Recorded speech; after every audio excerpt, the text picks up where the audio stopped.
vários disclaimers a fazer antes de iniciar a minha apresentação. Tem que ser em portanhol, né?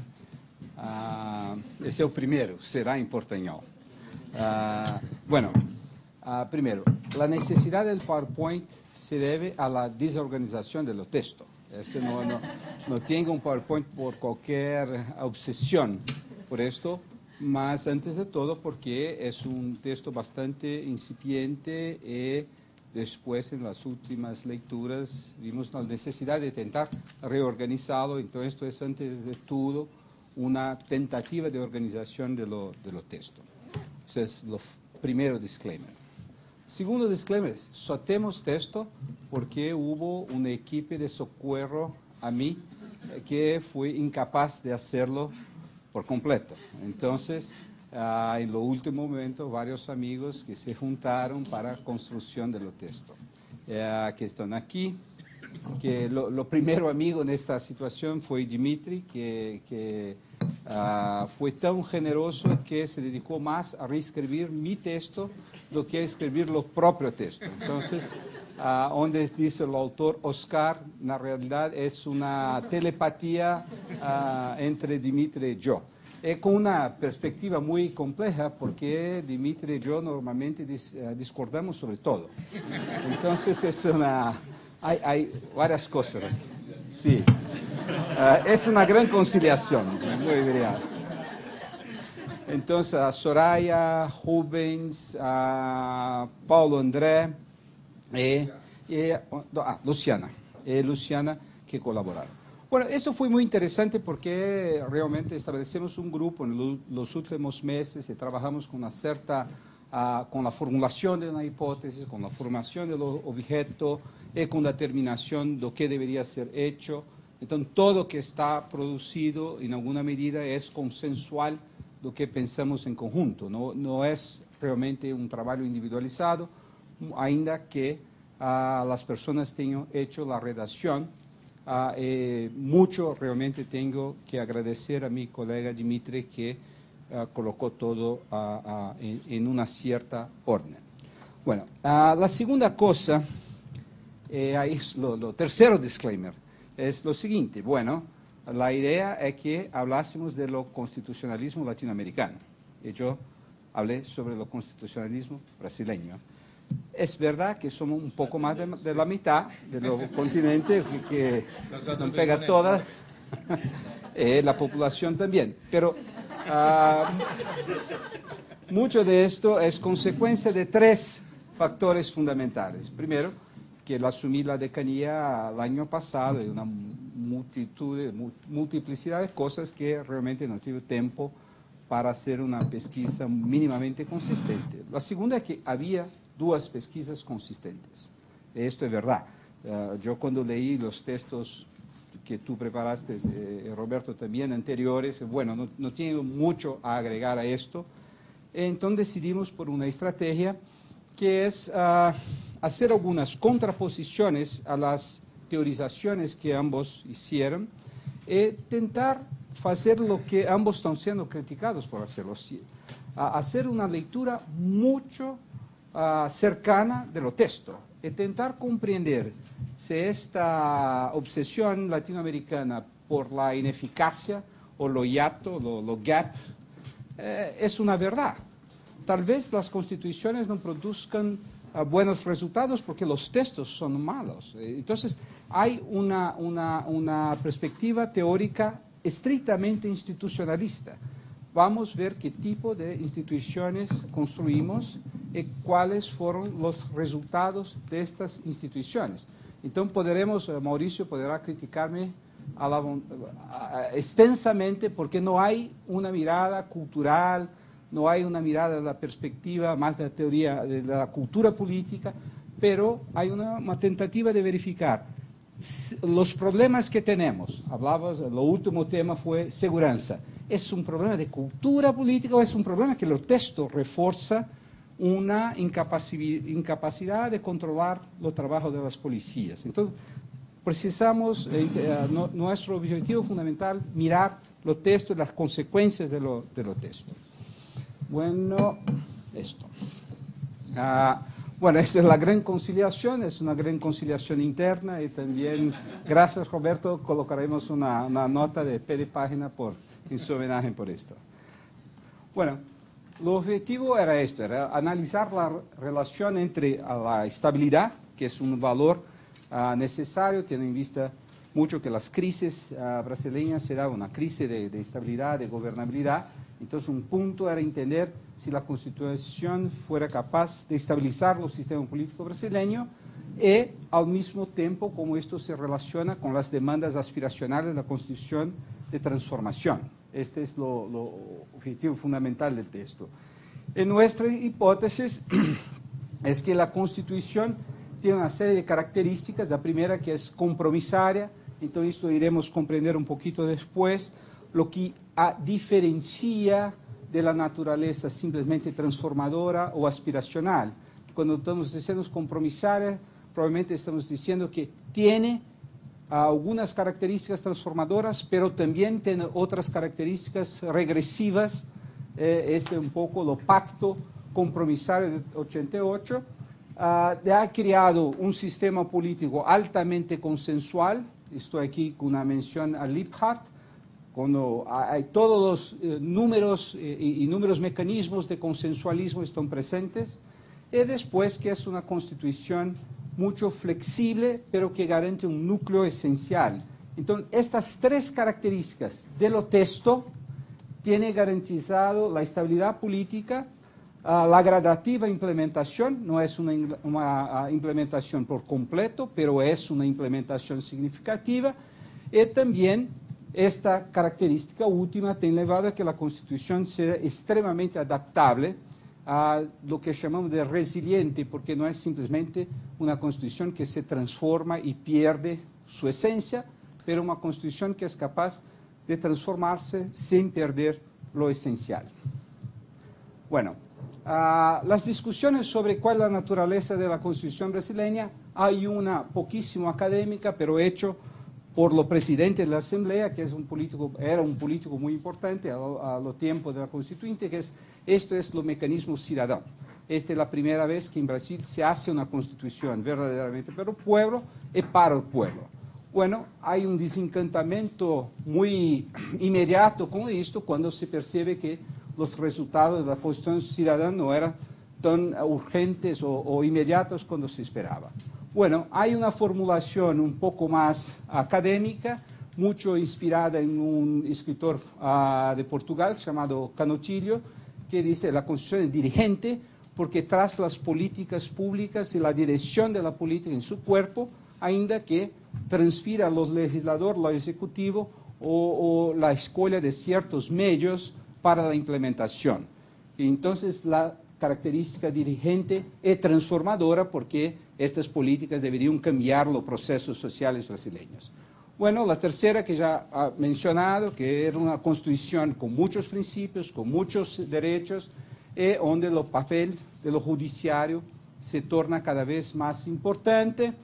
Hay una visión bastante cínica, no cínica, crítica, de que esto es simplemente una constitución simbólica que fue hecha para crear un proceso de legitimidad del poder, pero que no sería ni un poco eficaz. Finalmente, esto no significa nada para ustedes, pero en Brasil, chapa branca significa la license del coche, ¿cómo se...?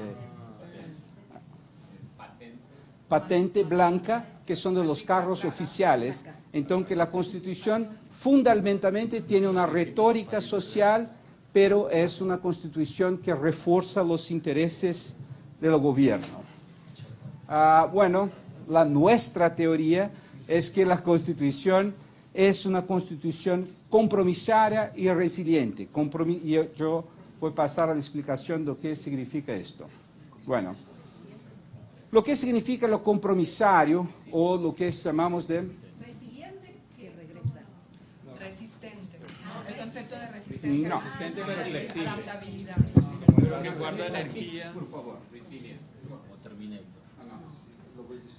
Característica física y algunos elementos que se los doblan. Tomás y Valiente le llamaba Esto es resistencia. resiliente. Flexible. Este es resistente, esto es resiliente, pero no quebra.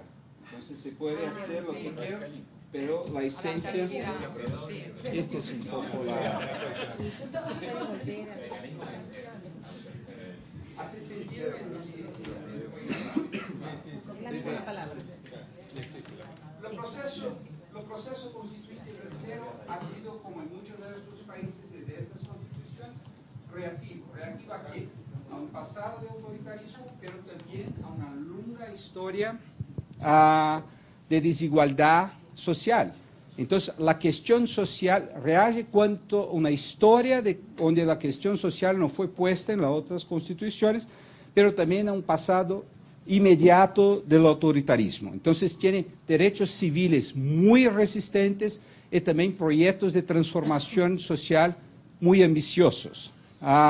Es una constitución muy endógena, no hay participación notable de juristas académicos de otros países en el debate constitucional brasileño. Cuando imagino como la Constitución de Hungría o la Constitución de África del Sur, donde los aviones de los gringos decían para hacer todas las recomendaciones, eso no existe, es un debate absolutamente paroquial con un poquito de Portugal presente, o que no es, llega a ser una metrópoli, pero hay una participación en el debate portugués. Terceiro. Resiliência, esse sentido aqui. Não sei se eles entenderam. Não, só. Quer ver? Não. Por favor. Então, en ecología, la resiliencia es la capacidad de las comunidades de soportar perturbaciones. En ingeniería, la resiliencia es una magnitud que cuantifica la cantidad de energía por unidad de volumen que almacena un material al deformarse elásticamente debido a una tensión aplicada. Esta es. Perfecto. Esa es la. Auxílio dos acadêmicos. Bueno, lo contexto es interesante, que lo contexto político, con la queda de los militares no hubo una fuerza política hegemónica en Brasil, pero inmediatamente se pasa a una situación de multipartidarismo bastante fragmentado. Entonces tenemos un largo capítulo sobre lo proceso constituyente que describe lo nivel de barganha política, no estoy aquí haciendo una crítica, que hubo en los contextos de la Asamblea. No hay fuerza hegemónica, pero hay una desconfianza profunda de lo legislador tradicional. Entonces la Constitución se incumbe de establecer todos los procesos para el futuro. Es una Constitución desconfiada. Bueno, esto dentro, evidentemente, para que Mauricio pueda me dar algún crédito, dentro de una cultura política brasileña que claramente es una cultura de no fratricida entre élite, por tanto es una cultura muy distinta de la cultura política argentina, por ejemplo, pero es una cultura que hace las grandes conciliaciones, no hay controles horizontales entre las élites, con un fuerte senso de corporativismo de la era Vargas y también con un fuerte senso de patrimonialismo en el sentido de que desconoce la diferencia entre lo público y lo privado. Bueno, los resultados es una constitución mucho amplia, que hablamos de ubicuidad, una constitución que regula todo.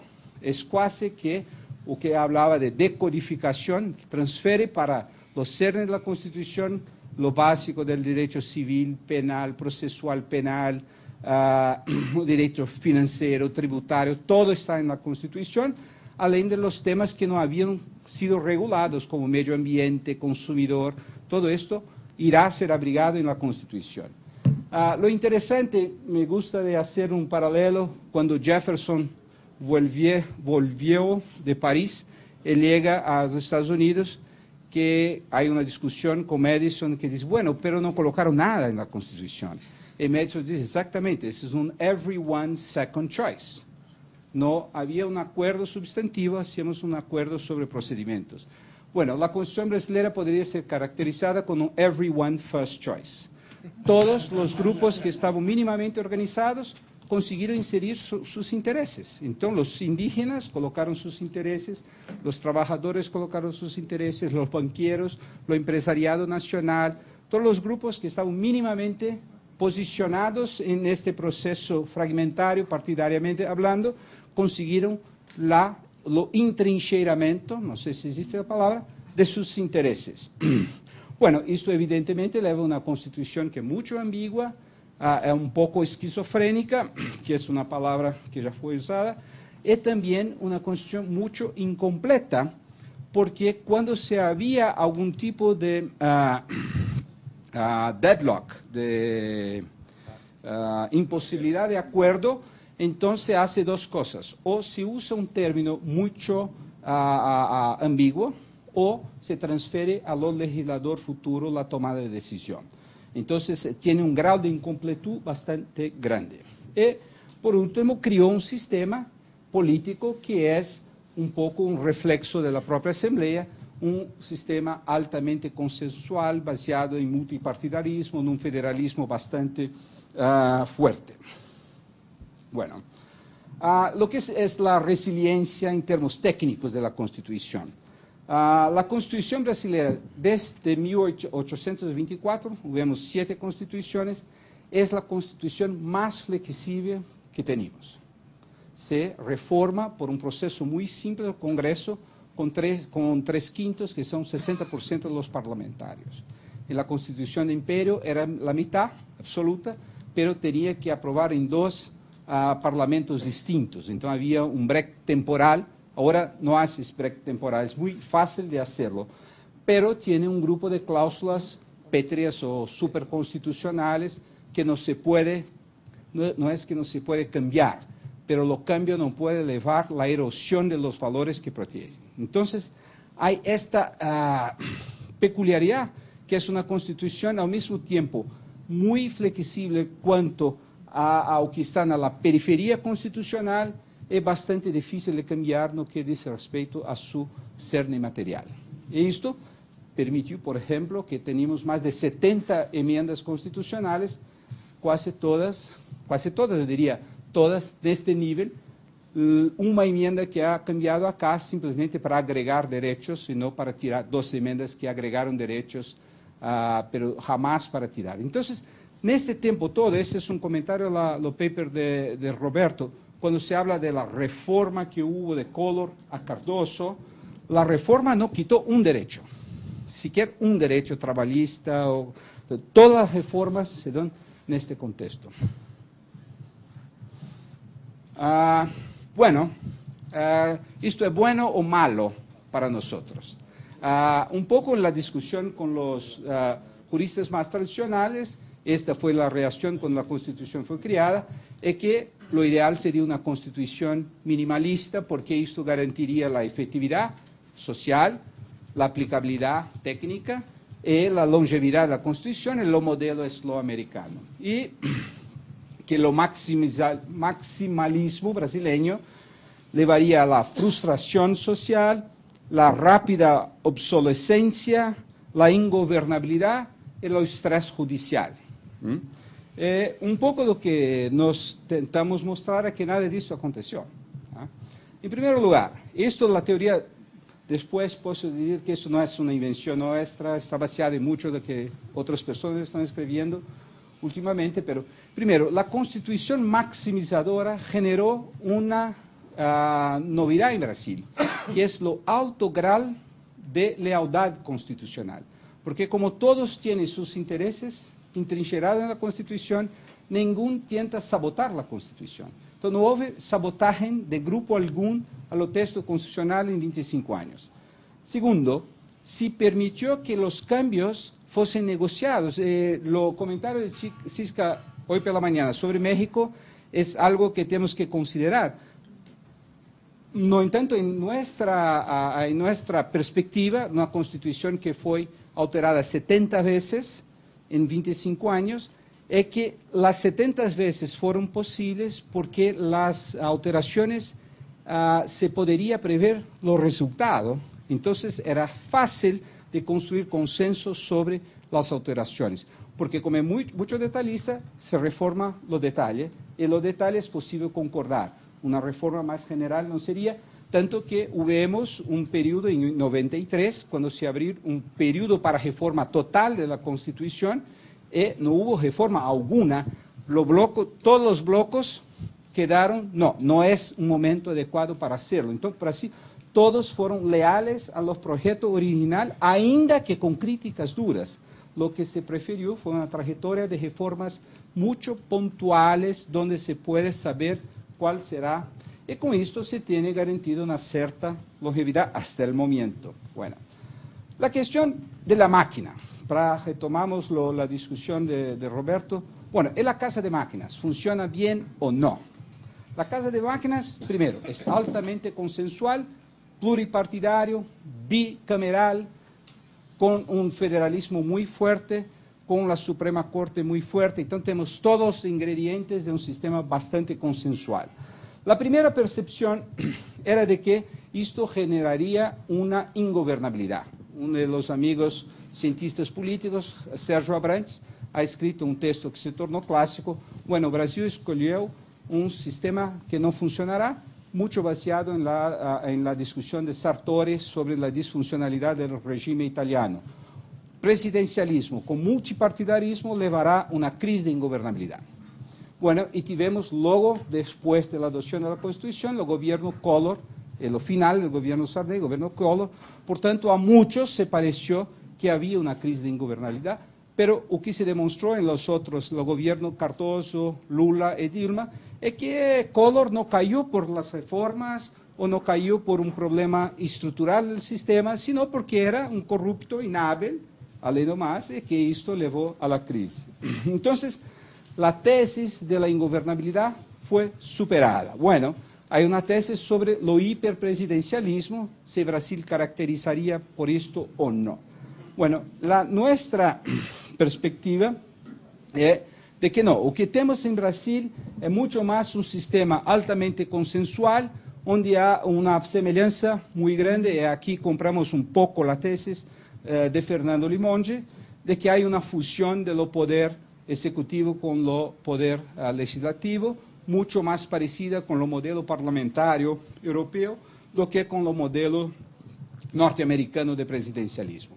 Es interesante porque se puede hacer un poco de la trayectoria de eficacia del presidente, que aprueba más o menos los proyectos del mismo nivel do que los primeros ministros en Inglaterra o en Alemania o en Suecia. Entonces hay una perspectiva de que una vez construida la base de coalición, el presidente tiene una alta eficacia. En el caso de las enmiendas constitucionales, hay una eficacia de 98%. 98% de las enmiendas propuestas, organizadas por el Ejecutivo, fueron aprobadas. Entonces, no hay problema, o que los sistemas brasileños no tienen, es un problema de gobernabilidad. Esto se da, en alguna medida, por varios mecanismos, todos inscritos en la Constitución, que son los controles de la agenda por parte del presidente, las medidas provisorias, la ley orçamentária. Entonces, hay mecanismos por los cuales se transferirá al presidente el poder de organizar la agenda de lo legislativo, y también por un mecanismo que no es constitucional, aquí sí, de las lideranzas partidarias que tienen garantido la fidelidad de la base de coalición a los presidentes, todos ellos. Bueno, y también a un judiciario que es moderador. Esto es una construcción de José Reinaldo y mía, en el sentido de que lo judiciario no es altamente activista, pero hace mucho más un papel de estabilización de los sistemas. Y ahí después Leonardo y yo podemos discutir sobre esto. Que tal vez, bueno, es un problema esto, o el sistema es perfecto, porque en Brasil hay esa discusión de un grupo que dice, bueno, nuestro sistema es absolutamente compatible de cualquier democracia contemporánea, no hay que alterarlo, hay que jugarlo juego. Bueno, hay críticas, primero que este modelo consensualista genera una bajísima accountability de lo ejecutivo por lo legislativo, hay un costo de gobernabilidad, por ejemplo, cuando hay un escándalo de corrupción, se muestra cómo hay una curva de liberación de plata por la presidente, por lo presidente o la presidenta, a la base parlamentaria. Entonces se puede demostrar a lo largo del periodo la crisis de Cardoso, Lula. Entonces hay un costo que no llamamos de corrupción, pero un costo de mantener la fidelidad de la base partidaria. Pero hay un problema que, ao meu ver, Fernando Limoges não responde adequadamente, que é o que Carl Friedrich chama de lei de la resposta antecipada. Los presidentes son tan bien sucedidos porque no encaminam proyectos que sabe de antemão que não serão aprovados. Entonces, en el Brasil se podría discutir que a base federativa del Congreso, que es la base más conservadora en el Senado, pone límites de este tipo. Entonces, ¿por qué no se cambia los sistemas de seguridad, que es algo de alto interés de los estados? El presidente jamás ha mandado cualquier proyecto fundamental sobre esto. ¿Por qué no se cambian los sistemas tributarios, que todos son críticos? Porque hay un bloqueo en el Senado Federal, entonces esos proyectos no llegan a ser analizados. Eso aquí es una tabla de número de procesos en la Suprema Corte que saímos de los años 1989, como 8.000 procesos en la Suprema Corte. Vamos a llegar a un número de 140.000 procesos en los años 2000. Entonces hay una explosión que ahora comienza a caer en función de mecanismos nuevos que fueron hechos para filtrar en esos casos. Bueno, hay una alta visibilidad, el Supremo Tribunal Federal está involucrado básicamente en todo lo que importa en Brasil, de la reforma política, la reforma tributaria, en todas las otras reformas, y ahí tal vez a Leonardo y yo tenemos una pequeña, yo puedo ser uno de los causadores de lo malentendido, porque tenho divulgado a ideia de que vivemos uma supremocracia, pero quando se analisa os casos al detalhe, se percibe que em grande parte dos casos importantes, lo que o tribunal está haciendo não é uma posição contramajoritaria e muito menos uma posição de suprir a omissão do Congresso, sino de relegitimar, reenfatizar decisões que foram tomadas pelos âmbitos majoritários. Las zonas afirmativas, la ley de desarmamiento, lo que quieran, con excepción de la unión estable de homosexuales, básicamente el papel del judiciario fue reafirmar, face a sectores conservadores que cuestionaban los avances del Congreso y del Ejecutivo, de que el Congreso y el Ejecutivo estaban ciertos en hacerlo. Entonces, un poco, el capítulo sobre esto irá a describir este proceso. Então, é um papel de reforço ao legislador. E muito embora a Suprema Corte tenha declarado inconstitucional 2 emendas, na maioria das outras 68 emendas, o Supremo ha claramente legitimado, e também temos vários dados estatísticos sobre isto. Bueno, estamos indo para o final.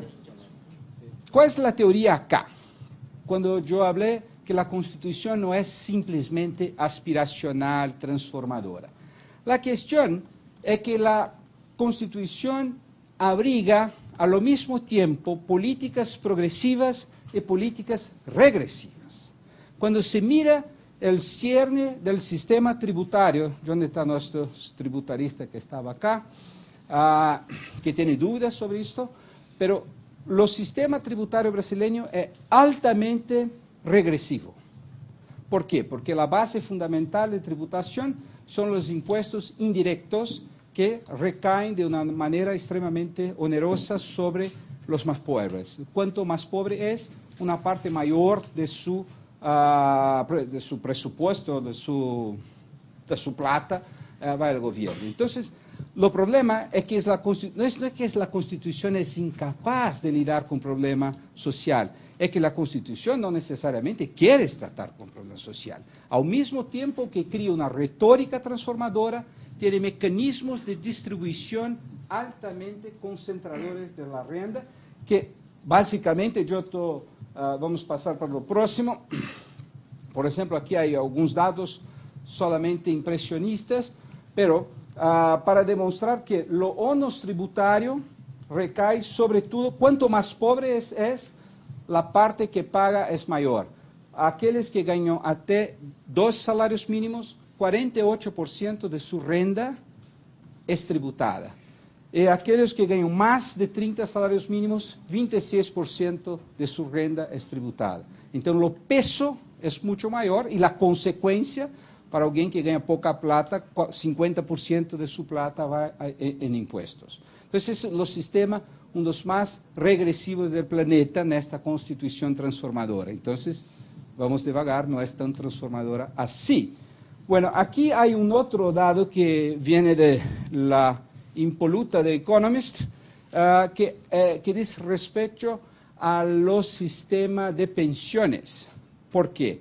Porque Brasil tiene un sistema de pensiones de país viejo, gastamos lo mismo que la Italia, lo mismo que la Francia, más do que la Germania en los sistemas de pensiones. Pero la idea del brasileño, que es la segunda, es un país joven. Entonces tenemos un país joven con gastos previdenciarios de un país rico. Bueno, esto solo describiría que somos un país generoso con los viejos. Pero no es verdad, porque somos generosos con un grupo específico de viejos, que son los funcionarios públicos. Entonces hay una otra tabla que no está presente acá, donde demuestra que el nivel de rendimiento de los 18 millones de personas que son pensionistas es como 2 salarios mínimos. El nivel de pensiones de 1 millón de funcionarios públicos es como 15 salarios mínimos. Entonces hay una apropiación de los sistemas de pensión por la Constitución Chapa Blanca, la que protege los intereses gubernamentales. Bueno, entonces esos son ejemplos de mecanismos regresivos. Nosotros también tenemos una tabla educacional donde se muestra que grande parte de las inversiones en educación se van para el ensino universitario, desproporcionalmente al ensino fundamental. El ensino universitario gratuito básicamente recibe alumnos de la clase media y la clase alta. Entonces también es un mecanismo altamente regresivo en Brasil en las inversiones del sistema educacional. Seguridad pública, yo no voy a explorar, pero sigue la misma lógica. Bueno, ¿qué decir entonces de las políticas progresistas? Las políticas progresistas también están localizadas en estas partes de la Constitución. Hay un evento, los más pobres de los más pobres en Brasil son los trabajadores campesinos, que en lo pacto de Vargas de 30 ficaron fuera de la previdencia social. La Constitución de 88, independiente de contribución, los trabajadores rurales ingresaron a los sistemas de previdencia. Este es el grupo que más ascendeu do punto de vista económico en los últimos 25 años. Entonces, la previdencia sea regresiva porque tras plata para los funcionarios públicos aposentados, ¿cómo se dice? Jubilados. También hace distribución para los más pobres, que son los trabajadores rurales. Bueno, la asistencia social, que es en la Constitución una cláusula de distribución marxista, a todos conforme su necesidad, ese es lo tierno, es que abriga los programas de Bolsa Familia, Bolsa Escuela, Bolsa, todas las bolsas, las becas están acá. Entonces hay un sistema constitucional de distribución.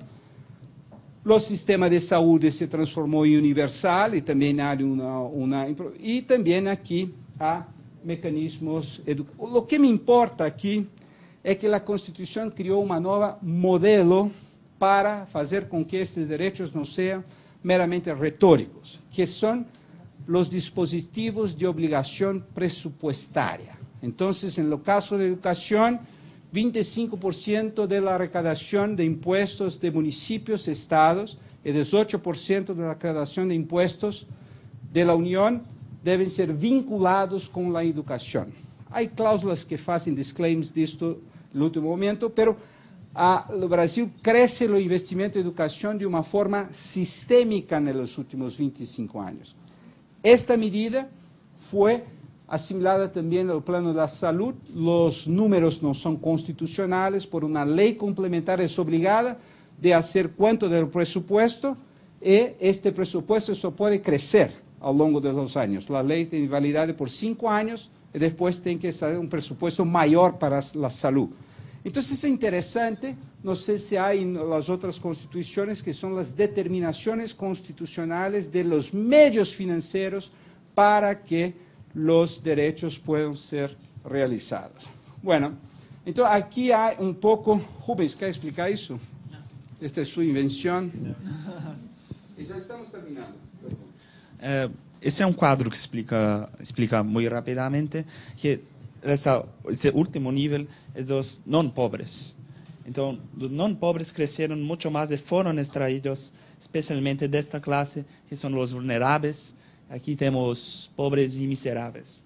Então, há uma sentida diminuição destes níveis, 3 primeiros níveis de pobreza, extrema ou menos extremada, mas que foram colocadas as pessoas mais aumentar o nível da população que é não pobre. Então, nesses 25 anos... 2004, 2009. Sí, pero podríamos hacer esto un cuadro más amplio, esta es la idea, para mostrar, bueno, es posible percibir relaciones de causalidad directa entre los dispositivos constitucionales y esto, no. Pero cuando desdobramos la asistencia social, cuánto de lo presupuesto generó, qué tipo de impacto en la reducción de pobreza, entonces se puede tener dividido por áreas de investimento alguna de estas mudanzas. Pero es sensible una reducción de la pobreza en los últimos años. Bueno,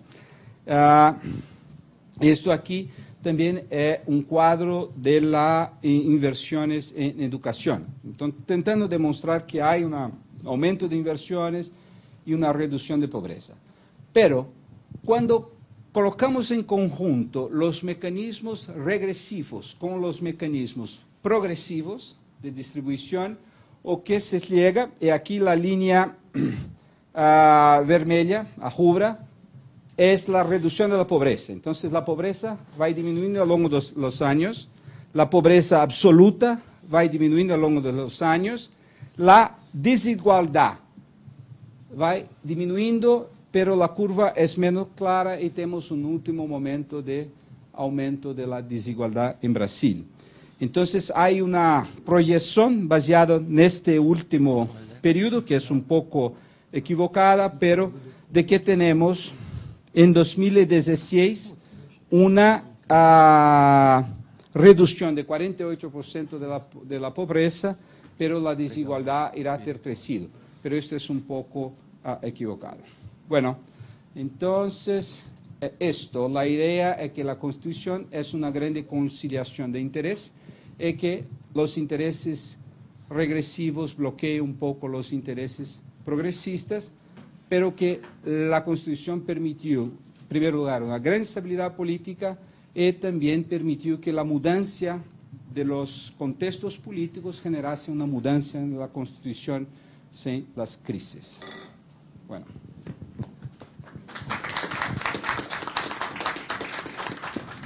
Ven,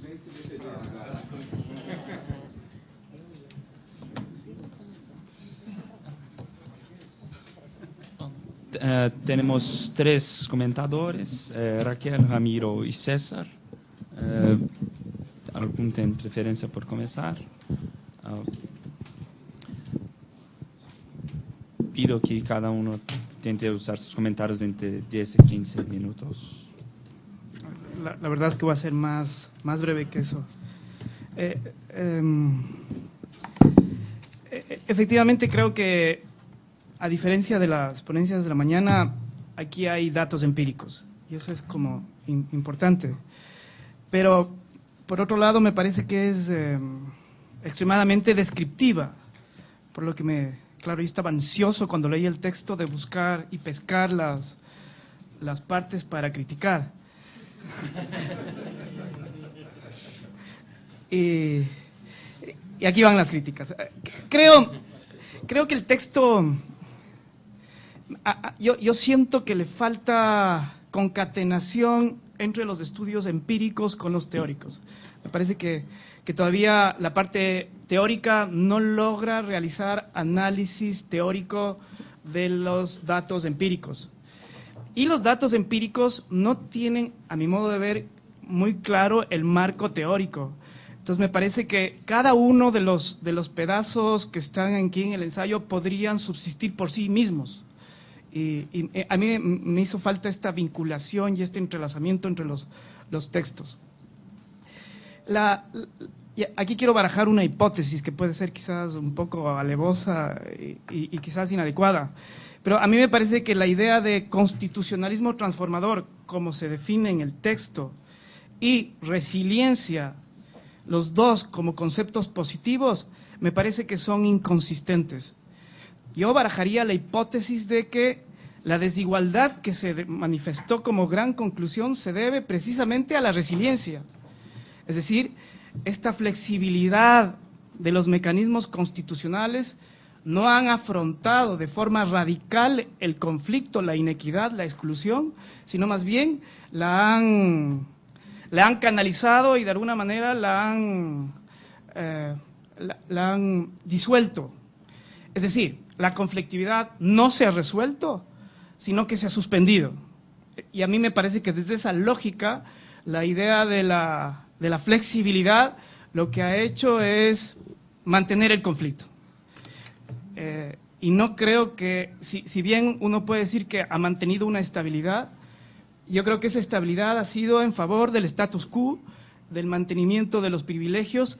Y una cosa que Oscar, a mí me encanta un artículo que él publicó en la revista Sur y que también está publicada en el libro, es esta idea de los invisibilizados y de los peor situados.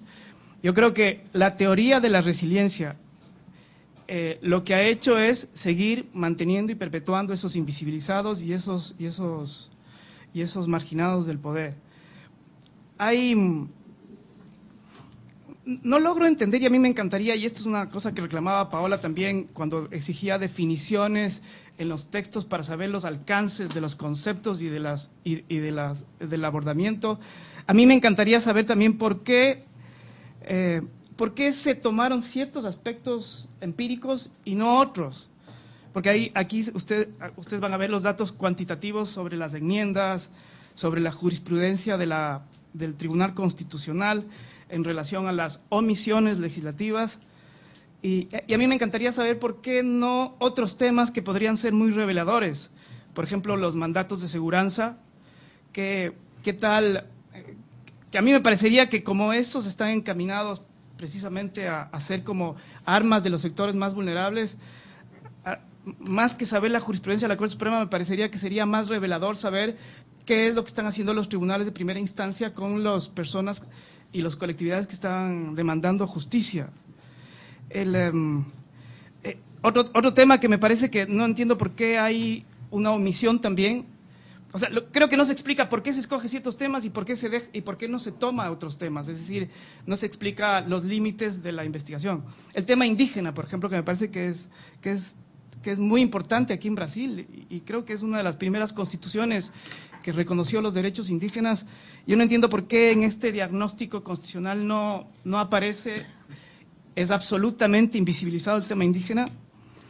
Y otra cosa, esto tiene más que ver con esto que hemos venido discutiendo. Hay fenómenos que creo que el constitucionalismo en general latinoamericano y las ponencias de la mañana y también la de ahora no logra afrontar, y creo que es este contexto de la globalización económica. Yo creo que ahí, o sea, hemos estado escribiendo textos, estamos escribiendo los alcances, las limitaciones, las razones, pero ¿qué pasa con este constitucionalismo brasileño o el que sea y el contexto global? Y ahí, claro, la relación es con la economía, el capitalismo, este sistema individualista, cómo todas estas relaciones también son una limitante para que el constitucionalismo transformador pueda hacer efectivamente lo que promete. Eso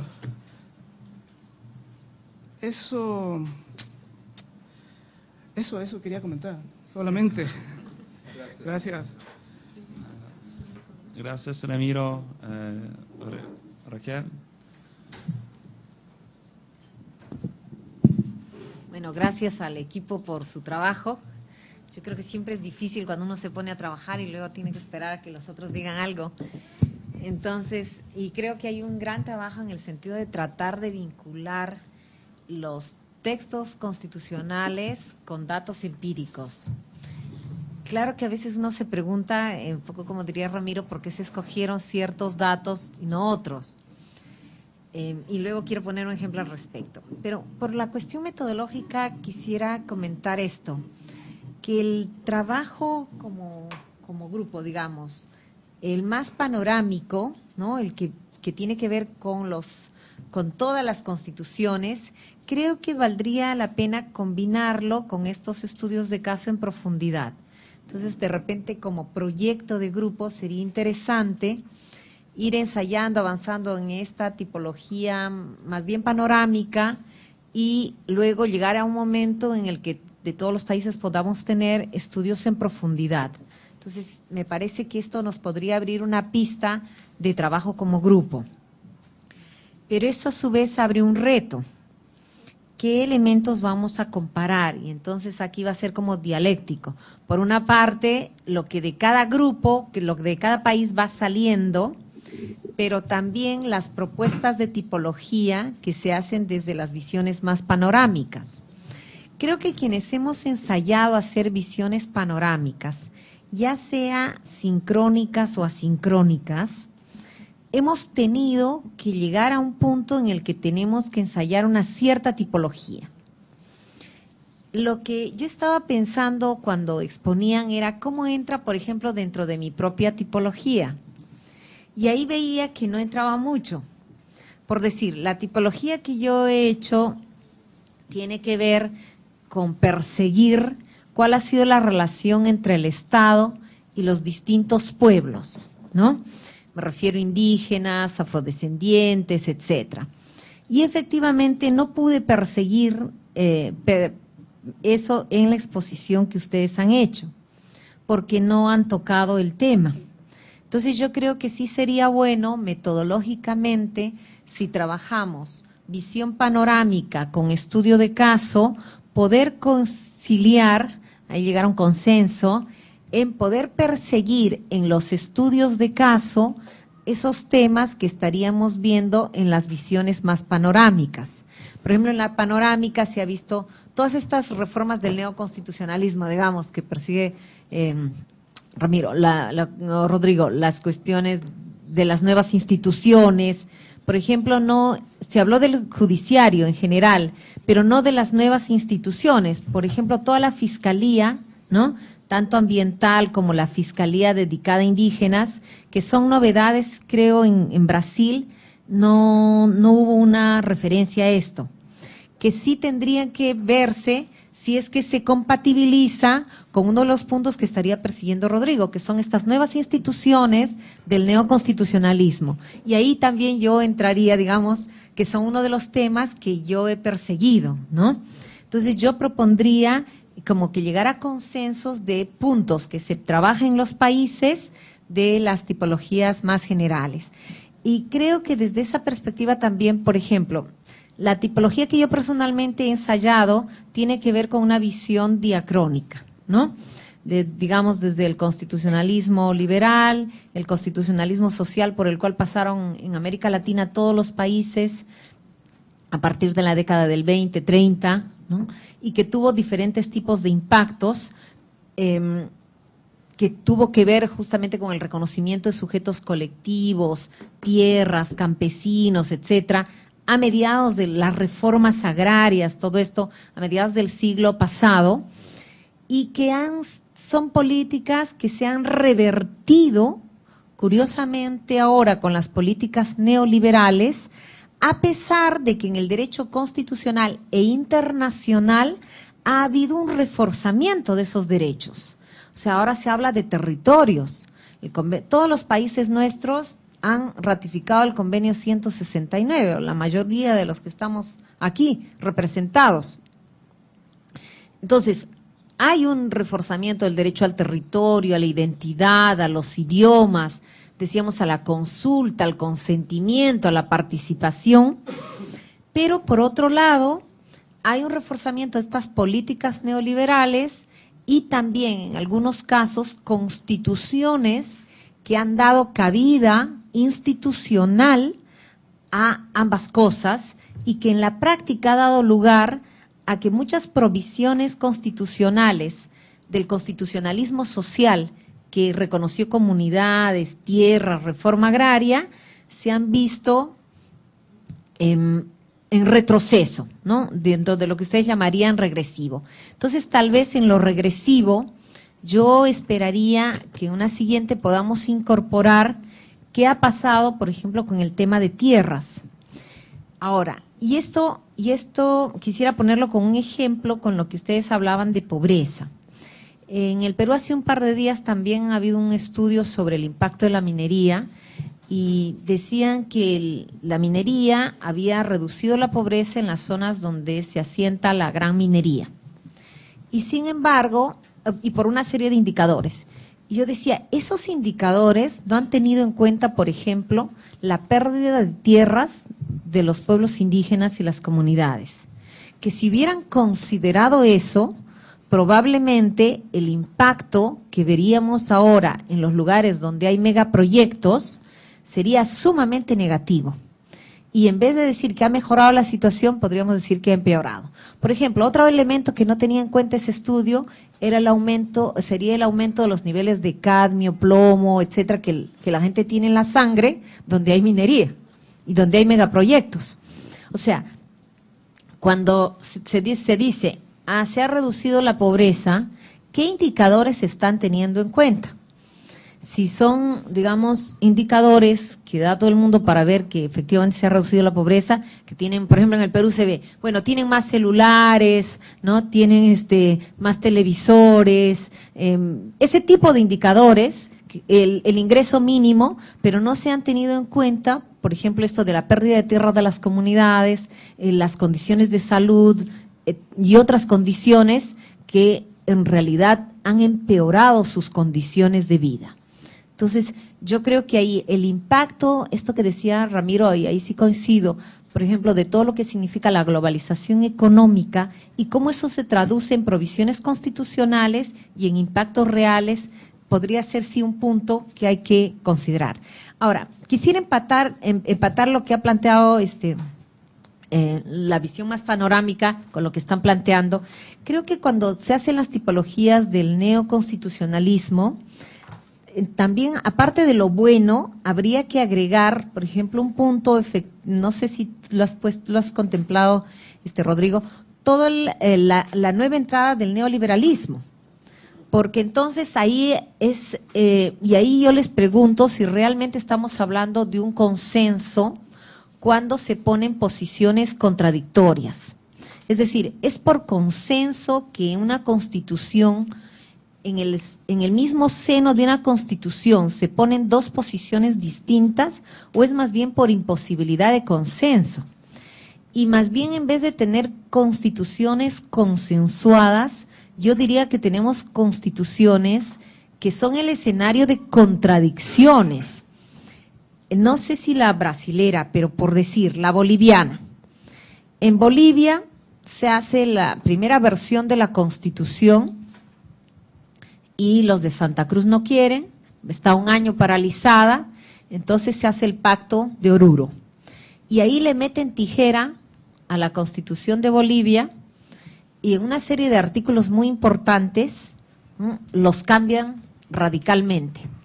Aparentemente diríamos que, bueno, entonces ya hay un consenso. No, en realidad hay una contradicción, porque tenemos un artículo que dice que los pueblos tienen libre determinación, ¿no? Y controlan su territorio y tienen autonomía, y consecuentemente con eso, en la primera versión, teníamos que la Constitución decía que se reconoce las nacionalidades, y es más, era la primera Constitución que decía cómo se iban a resolver los conflictos de interlegalidad o los conflictos entre justicia indígena y justicia ordinaria, que iba a haber paridad en el Tribunal Constitucional entre representantes de la jurisdicción indígena y representantes de la justicia ordinaria.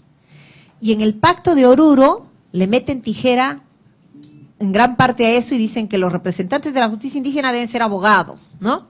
Con lo cual mataron el principio de igualdad y luego dijeron que la jurisdicción indígena solo tenía que ser entre miembros y le ponen unas tijeras. Entonces, si uno lee los principios de pluralismo paritario, etcétera, más las tijeras que le metieron, no es que haya habido un consenso, hay una contradicción. En tal caso podríamos decir, hay un consenso político, pero supone una contradicción constitucional. Igual en la Constitución peruana y otras constituciones, donde puede haber consensos políticos, pero contradicciones constitucionales, porque albergan principios contradictorios que van a ser el escenario de las luchas políticas, y unos tenderán a que se haga una interpretación y otros tenderán a otra, ¿no? Bueno, en todo caso, a mí me quedó la pregunta si era ese consenso realmente constitucional o hay un consenso político que se refleja en contradicciones constitucionales y que permiten el escenario de las luchas y contradicciones. Entonces, quien tiene más capacidad económica, política o de generar una hegemonía en la doctrina o de influir en los jueces, logrará sentencias, decisiones políticas a su favor, y los otros pues no tendrán capacidad para hacer eficaz esas provisiones constitucionales que les favorecen.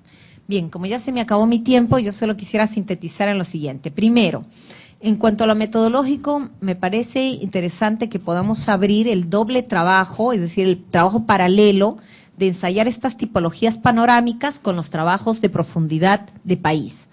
Segundo, que lleguemos a consensos entre puntos de comparación para que los trabajos de país no vayan solo sueltos, sino que puedan estar vinculados, por lo menos en algunos puntos mínimos, en un núcleo duro, con los trabajos de comparación, tanto diacrónicos como sincrónicos, pero con los trabajos comparativos. 3, que incorporemos, por ejemplo, en el trabajo que está haciendo Rodrigo, digamos, los avances positivos del neoconstitucionalismo, todo esto, la nueva institucionalidad, los derechos humanos, la apertura al derecho internacional, etcétera, que esos puntos estén en la comparación por país, pero que también, que nos va a llevar al tema de la eficacia, incorporemos todos esos elementos que están en las constituciones que tienen que ver con la globalización económica, la apertura al capital transnacional y cómo se está garantizando el poder y las políticas neoliberales y todo esto. Y tercero, por favor, no se olviden incorporar el tema de la relación Estado, pueblos, indígenas, afrodescendientes, etcétera, que toda la beta está del multiculturalismo, etcétera, porque es uno de los temas que ahí sí personalmente trabajo y me gustaría que podamos verlo también en los países, ¿no? Bueno, gracias. Muchas gracias, Argel. Agradezco por sus comentarios. Paso la palabra a César. Sus consideraciones. Yo voy a hacer dos comentarios. Uno en relación con el contenido del texto y otro en relación con la naturaleza y la estructura del texto.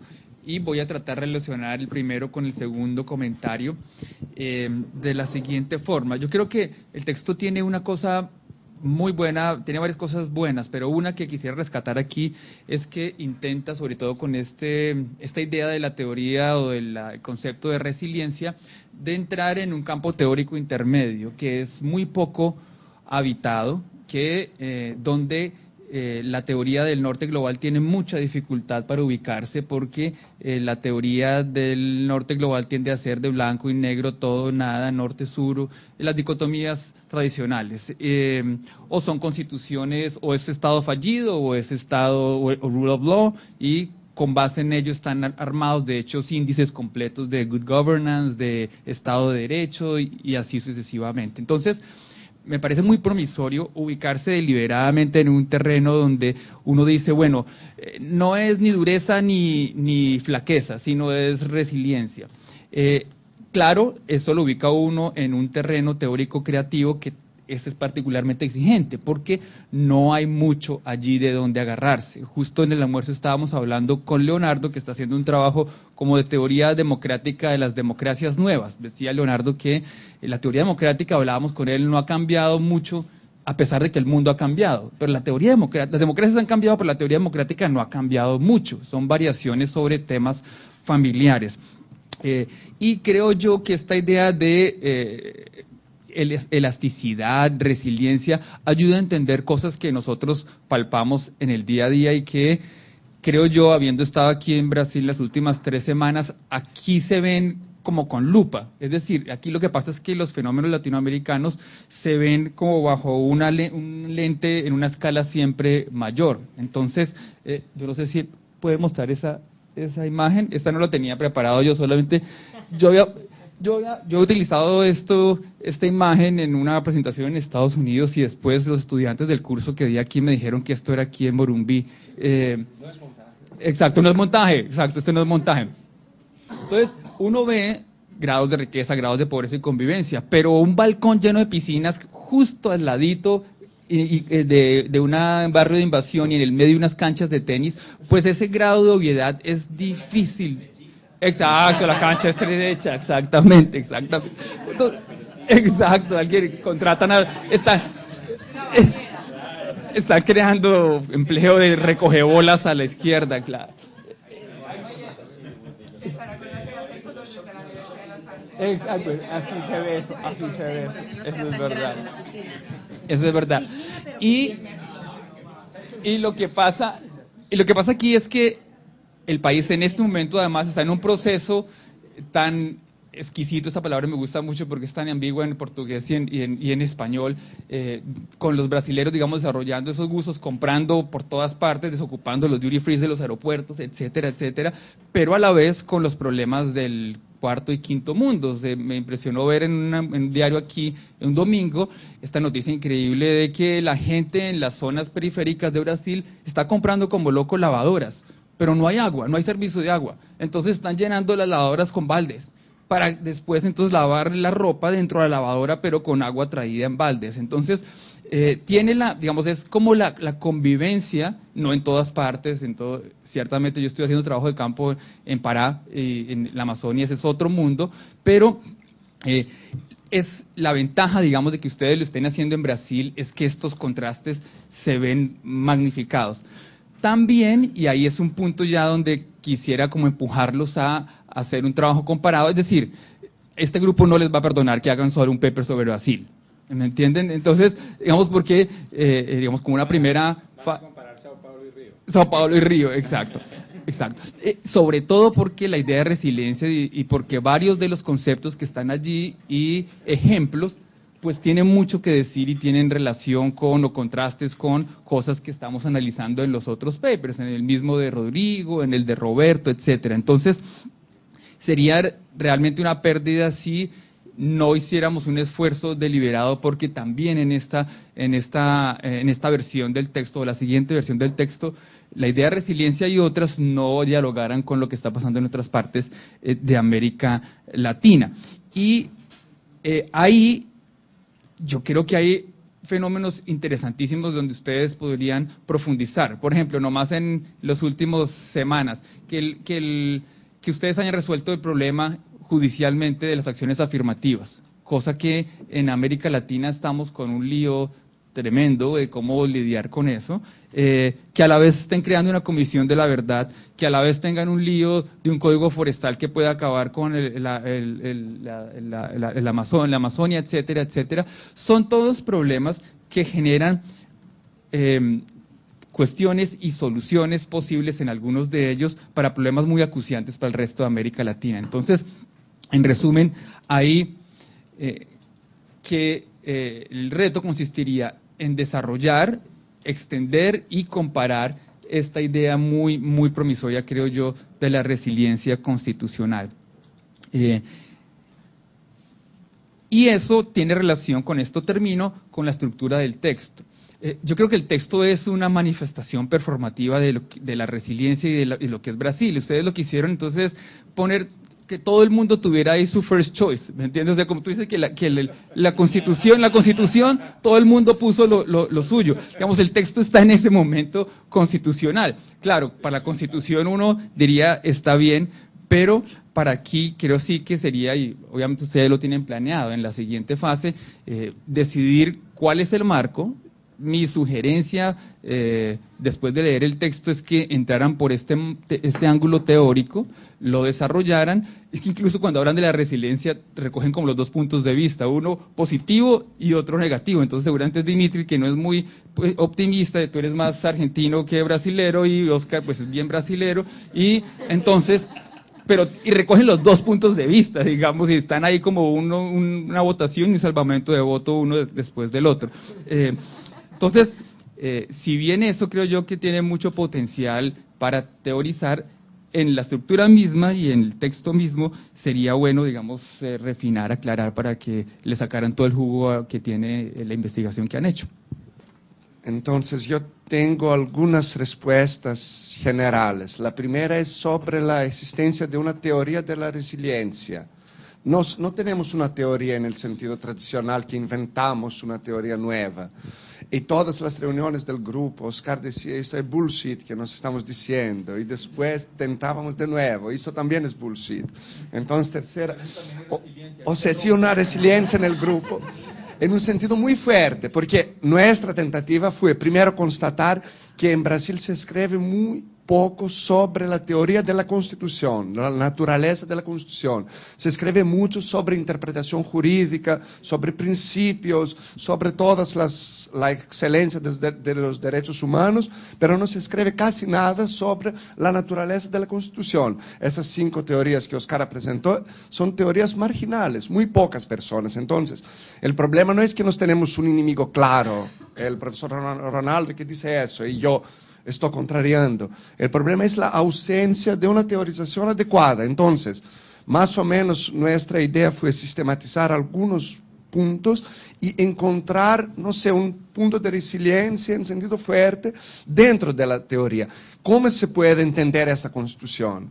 Y nuestra conclusión de una posición intermediaria fue que no hay un elemento más saliente, lo dirigente, lo socialista, lo liberal, que del punto de vista, ahora las observaciones más o menos de la profesora Raquel, nos separamos en el texto el punto positivo, el punto luminoso del texto, de la experiencia constitucional, y el punto negativo. Y quizá la presentación del profesor Oscar fue más enfatizado el punto positivo. Si yo podría ser el contrario, enfatizando mucho más el punto negativo, pero en nuestras cabezas está muy clara una división. Nos tenemos estabilidad textual de la Constitución, porque las reformas, los cambios son todos en la periferia. Segundo, una legitimación política en el sentido de que ninguna fuerza política cuestiona la Constitución, ni el MST, los grupos más radicales, cuestionan la existencia de los compromisos constitucionales. Eso es muy importante. Y tercer, la estabilidad política. Entonces, el llamado parlamentarismo de la coalición funciona sin problemas en los últimos 20 años. Entonces, esos son puntos positivos, no desde el punto de vista de mi ideología política, pero como una performance de la propia Constitución, legitimada, políticamente estable y con una textualidad no cuestionada por ninguna parte. Hay el problema. ¿Cuál es el precio de la gobernabilidad? ¿Es la corrupción, las contradicciones, los cambios de orientación política? Todo eso sí, pero como resultado nos tenemos el punto positivo, la capacidad institucional de la Constitución. El punto negativo que está quizá menos desarrollado en ese texto, que es fragmentario, son textos un poco aleatorios según las sensibilidades de los miembros del grupo.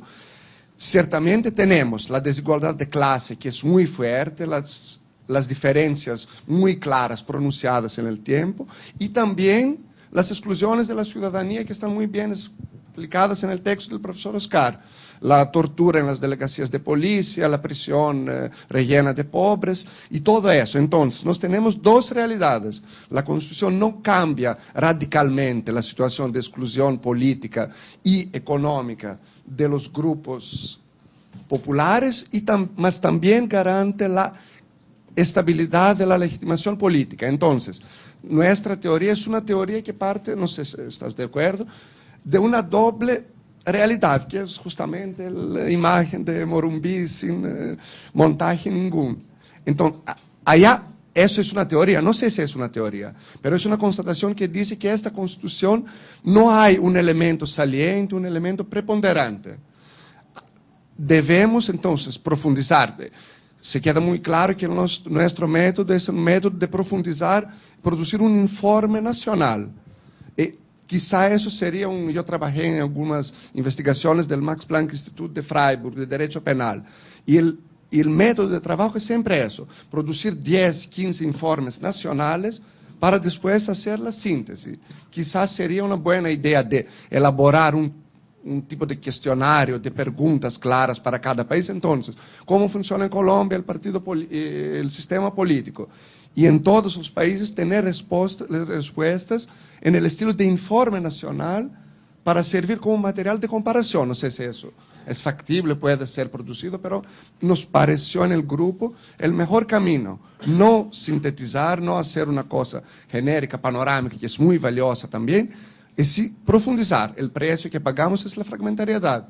¿Por qué no hablamos sobre indios? No sé, sobre indígenas. ¿Por qué no teníamos conocimiento, tiempo? Entonces, las respuestas aceptamos plenamente, las críticas es una cosa de imposibilidad de trabajar sobre todo, pero la intención era justamente de producir un trabajo completo. Una última, quizá, idea.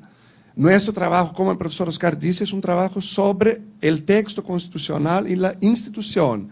Es un trabajo básicamente sobre la separación de los poderes, en el sentido de el sistema de colaboración de los poderes. Nos tenemos una cierta fusión entre ejecutivo y legislativo, con la estabilidad política, y el judiciario, que sin ser activista y sin ser pasivista, de cierta manera actúa como árbitro de algunos conflictos políticos, como un guardián de la Constitución, de los grandes acuerdos, y también supre algunas omisiones. Entonces, básicamente, me parece es un trabajo sobre la separación de los poderes. En ese sentido, es un trabajo clásico jurídico. No nos preocupamos con la sociología de la Constitución, con el impacto que tiene a los sin tierra o un grupo u otro, pero estamos queriendo entender cómo los tres poderes están trabajando juntos en un sistema que, repito, tiene la estabilidad política y también una fuerte desigualdad de clase. Entonces,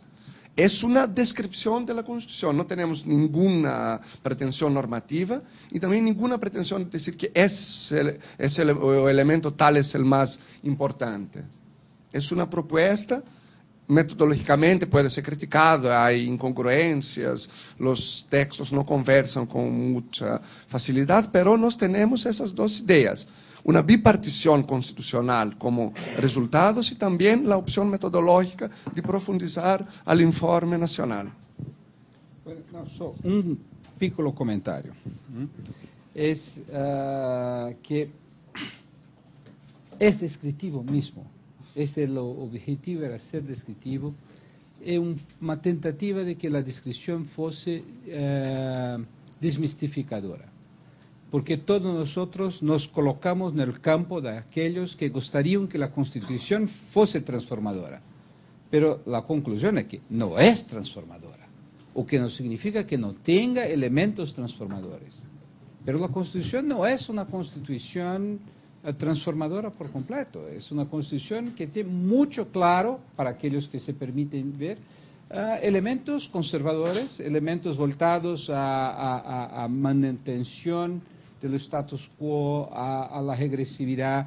Entonces, esta idea de lo compromiso maximizador es una Constitución que no tiene una dirección ideológica clara, mucho embora tiene una retórica transformadora. La retórica, ¿qué es? Una retórica necesaria a la legitimación del documento hecho luego después de un régimen autoritario.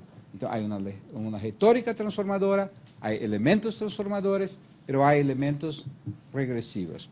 Un poco de nuestro desafío es, bueno, ¿cómo se da la relación de estas dos cosas?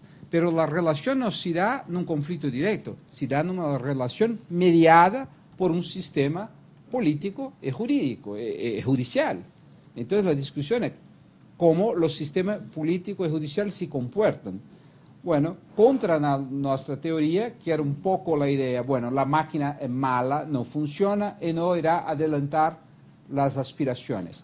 Bueno, la conclusión que yo llego con más optimismo y Dimitri con menos optimismo es que la máquina impulsionó las diversas políticas públicas progresistas.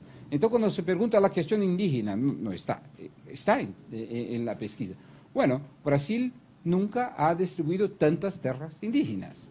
Brasil nunca ha hecho tanta reforma agraria. Bueno, la reforma neoliberal no impactó mínimamente la área de derechos sociales, que incluyó se fortaleció después. Entonces, la resiliencia, que tal vez sea un concepto mucho complejo y abstracto y mal colocado, por esta idea de que lo impacto del neoliberalismo fue muy parcial, no afectó la estructura de derechos, la estructura de distribución. Todos los datos demuestran que después de la reforma neoliberal se crece la distribución en Brasil. Entonces no hay esta naturaleza resiliente, porque este aspecto queda intacto y lo resto se cambia, se privatiza, se permite la reforma del sistema financiero, se permite otras mudanzas, pero los sistemas de distribución permanecen, pero no es suficiente para reducir la desigualdad. Por eso es que la Constitución no es totalmente transformadora. Esta es la perspectiva. Bueno. Muchas gracias. Estoy anotando los inscritos, los comentarios. Vamos a comenzar desta vez por aquí el canto. Ronaldo, Leonardo, ¿quién más?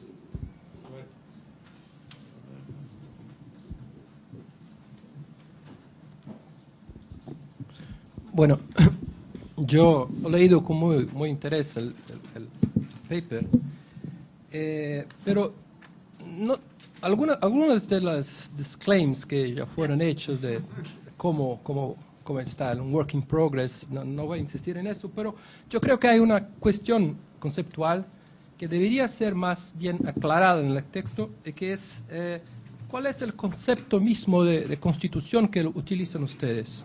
En el sentido de que ahora Dimitri ha hecho alguna explicación adicional, algún aclaramiento adicional, diciendo que el foco primario fue con la cuestión de la separación de los poderes.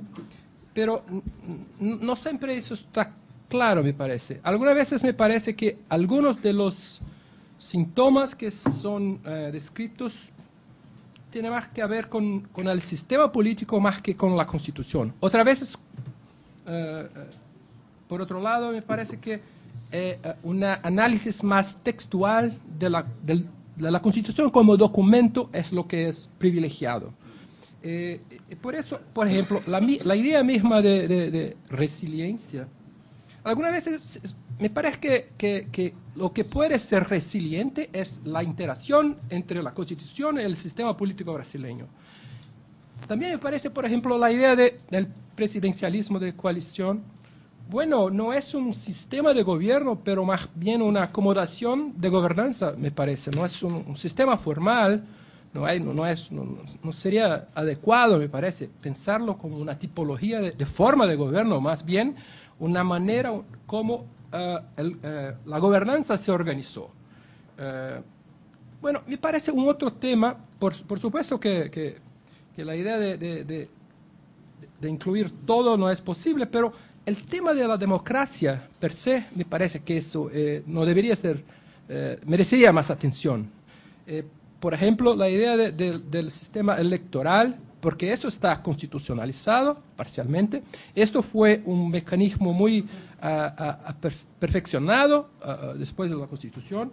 Y además, yo creo que la idea simbólica, pero no solo simbólica, de la democracia como un valor, está presente, por ejemplo, en el papel de la Fiscalía, que tiene como uno de sus objetivos proteger la democracia. También pienso que eso, otra cosa es importante, porque está verdaderamente constitucionalizado en términos formales, es la abertura para los derechos, no solo sociales, pero derechos colectivos. Por ejemplo, la defensa de la democracia no es un derecho social propiamente, pero la defensa directa de todas las prácticas que de alguna manera podrían amenazar la idea misma de democracia. Bueno, yo creo que además a eso, algunas veces se pasa sin nuances, sin más cautela, entre una descripción del Poder Judiciario y del Supremo Tribunal. Sí, por supuesto que el Supremo hace parte del Poder Judiciario, pero la función es completamente diversa y muchas veces lo que dicen solo vale para el Supremo Corte, pero no vale tanto, por ejemplo, la función moderadora Yo ya la identifico claramente en el Supremo, pero no en el Poder Judiciario. Creo que eso necesita algún aclaramiento también. Algunas veces, por ejemplo, en un subtítulo del paper, ustedes hablan de estrategia resiliente, otras veces de constitución resiliente. ¿Es una estrategia o es una característica esencial? La idea misma de estrategia sugiere, para mí, la idea de que lo que puede ser resiliente es, de nuevo, la interacción entre el sistema político y la Constitución. Yo creo que eso necesita un aclaramiento, más precisión, parece. Tengo algunas cuestiones más puntuales, pero algunas dejaré para allá. Podremos hablar después, pero, por ejemplo, la previdencia social. Yo creo que lo que es interesante aclarar también es que mismo los privilegiados, los funcionarios públicos de más altos escalones, esos también sintieron los cambios en una reducción de privilegios siquiera, con la limitación de la edad para el jubilamiento, y ahora los nuevos funcionarios públicos que ingresan hoy en el servicio público tienen otro sistema. Entonces, la estrategia fue de hacer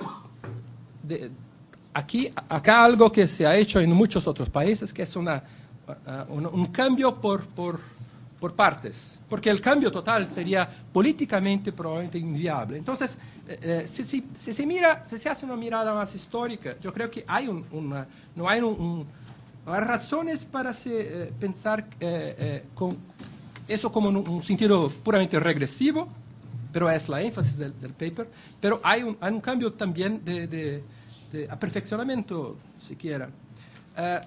Pienso también que a propósito eso del sistema tributario, que eso es muy importante porque una vez más está constitucionalizado, hay algunas sugerencias me parecen equivocadas o muy rápidas. Por ejemplo, que la regresividad del sistema tributario sería una violación de la igualdad o que sería un efecto regresivo. Bueno, eso podría ser pensado si se desconecta el sistema de recaudación del sistema de gastos. Bueno, muchos países tienen el impuesto de valor agregado, IVA, que es regresivo, pero el sistema se lo comprende de manera integrada, no es regresivo si se gasta bien la plata que se recauda. Entonces, eso creo que es una manera muy simplista, equivocada, la manera como está expuesta en el paper. Bueno, creo que también la idea de un cambio institucional importante fue, y que debería tal vez merecer una atención especial, el tema de la responsabilidad fiscal en los recientes cambios institucionales. Pero regreso para decir que a mí no se quedó muy claro hasta cuándo consideran lo constitucional o lo que es efecto del constitucionalismo y hasta qué punto consideran lo que es efecto del sistema jurídico, sistema legal y sistema político. Me parece que algunas veces algunas asociaciones causales son relacionadas con el sistema político o son relacionadas más bien con la legislación y no propiamente la constitución formal, y otras veces no. Entonces creo que eso necesita más aclaramiento. Creo que la idea de que hay algunas combinaciones es una buena idea, pero yo tengo 3 dudas importantes que me gustaría explicitar. La primera es la cuestión del sistema político consensual. Seguramente se puede decir que el presidencialismo de coalición no es el sistema político de la Constitución, pero es el resultado de la adaptación del sistema político brasileño a algunos rasgos de la Constitución. O sea, un sistema presidencial mayoritario con una fragmentación del sistema de representación partidaria. El presidencialismo de coalición es más el resultado de las dos cosas do que un sistema constitucional. Creo también, y aquí también creo que es importante, que no ayuda al propio argumento a ignorar toda la cuestión de la participación de la social, la manera como ella ha sido introducida por la Constitución, en creo que 9 diferentes artículos se habla de participación de alguna manera.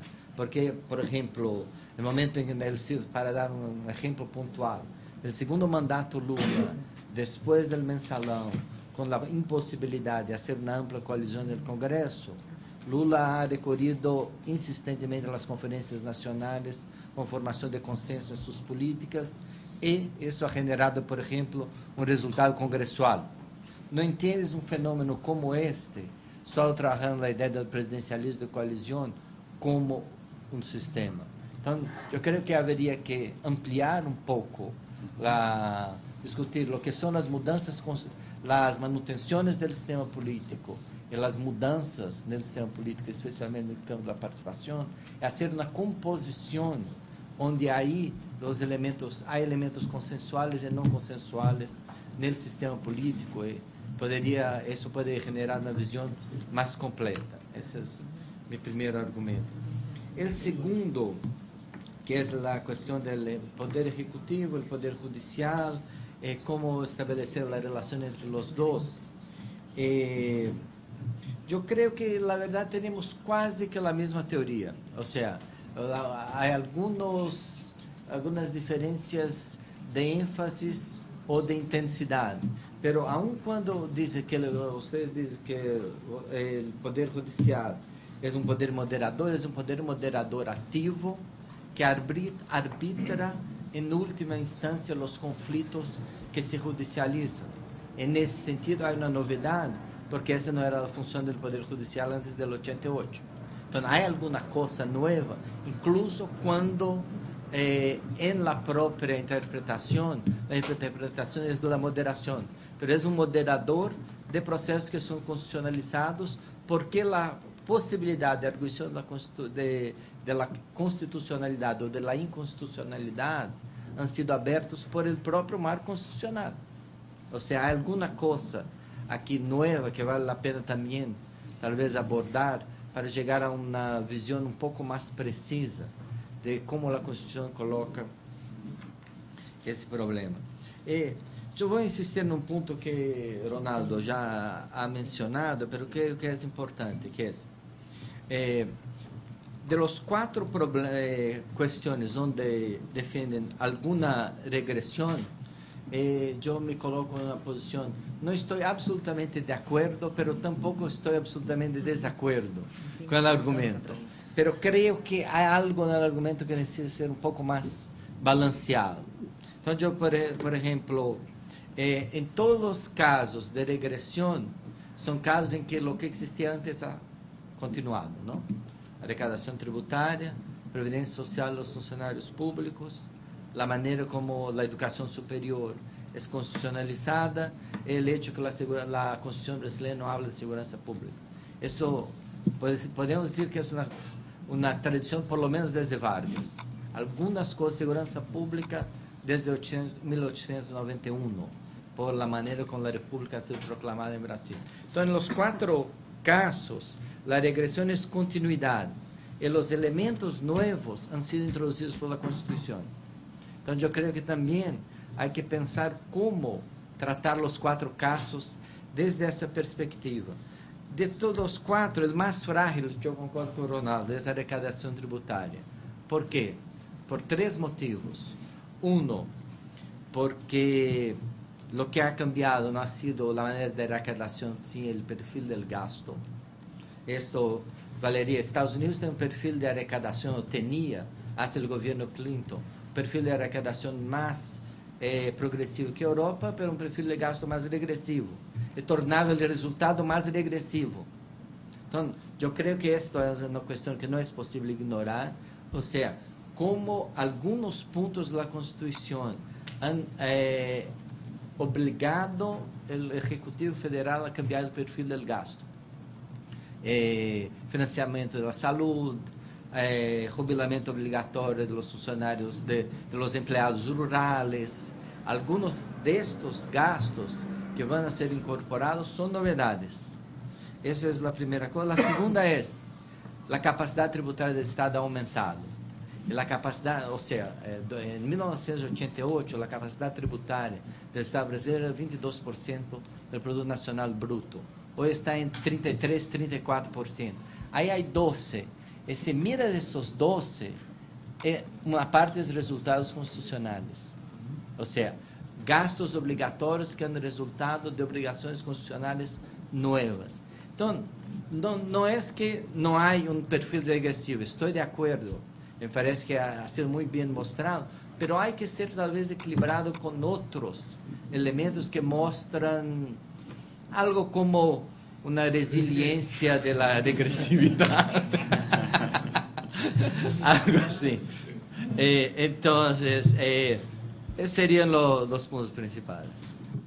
No, pero a ver, es efectivamente muy importante, bueno, al menos en la investigación que yo hice, la idea de constituciones que mezclan demandas de sectores y grupos diferentes es una marca de identidad muy distintiva del constitucionalismo latinoamericano, sobre todo por el modo en que fueron integrados, que no es la idea de resumir esas demandas distintas o conciliarlas en un texto, en una línea común, sino sumar una arriba de la otra. Eso, bueno, yo creo que eso es gravísimo, digamos, o es muy serio, pero en todo caso, es una marca de identidad del constitucionalismo latinoamericano, y en ese sentido Brasil es un caso paradigmático y símbolo, así que alentaría el estudio al respecto. Mi intuición es que no es que la Constitución es esto y además no ha sido transformadora, sino que esto es funcional al carácter no transformador porque como es compatible con absolutamente cualquier cosa, luego depende de quién es el poder real que activa esta parte o activa esta otra. Entonces, no toma, bueno, mi intuición es que no son dos temas separados, la acumulación, ¿no?, de uno arriba del otro y la no transformación, sino que hay un vínculo causal a explorar, pero en todo caso es un gran caso a estudiar de un tema importantísimo y distintivo del nuevo constitucionalismo.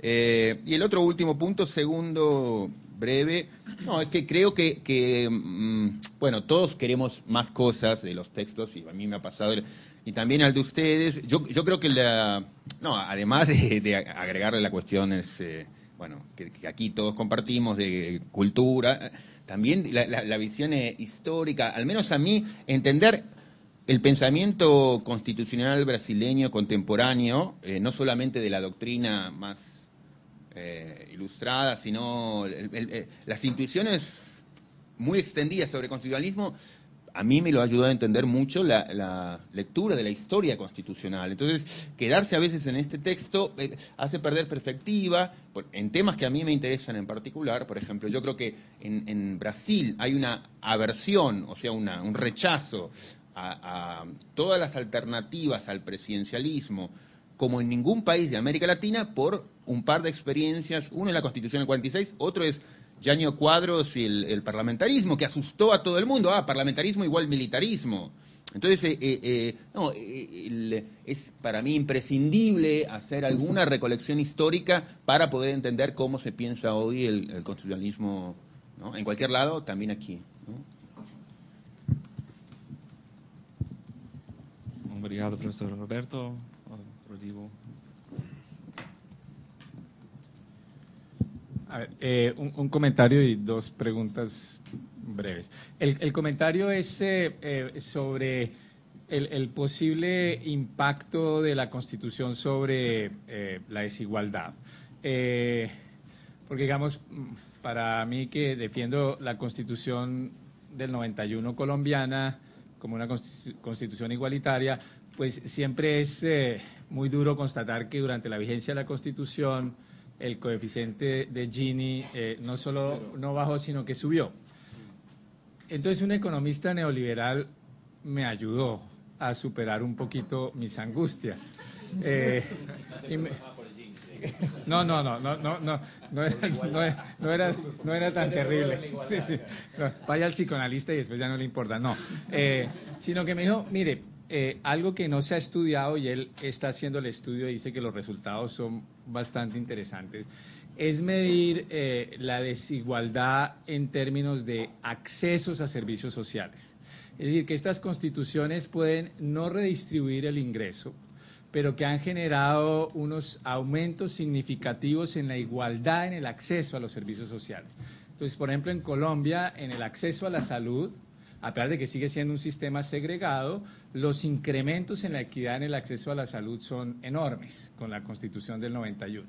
En acceso a educación básica también ha habido incrementos. Entonces, de pronto ese puede ser una pista, digamos, de reflexión interesante, no sé si se dé aquí, pero si son constituciones que tienen, digamos, un sistema impositivo regresivo, pero un sistema de gasto orientado en servicios sociales, puede que haya mejorado la igualdad medida en el acceso a servicios sociales. Creo que puede ser algo a evaluar.